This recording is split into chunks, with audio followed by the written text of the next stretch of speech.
Hi everyone, I'm Salu here today and I would like to warm welcome everyone who is watching my video.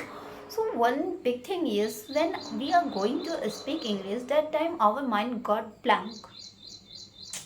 Yeah, because we have no more idea about English and more collection of words.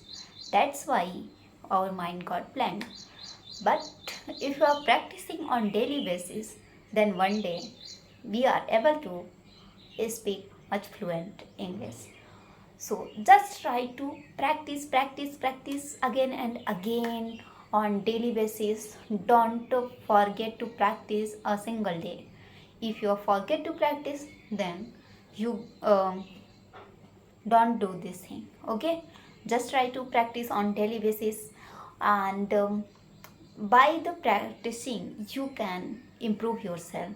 And uh, and uh, second, I think nothing second solution for improving yourself. Just try to practice speak, and take help of your mirror and try to speak with in standing in front of your mirror and try to speak.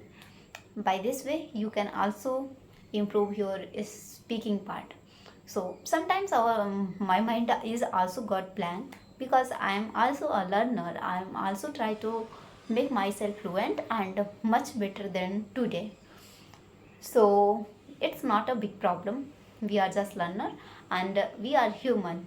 So we can make mistake, but doing mistake again and again, it is not good. Just try to improve yourself and try to make sure you are not committing same mistake uh, uh, and next time. So keep this thing in your mind. Stay tuned. I will meet you in next video. Bye bye everyone. I hope this video is helpful for you.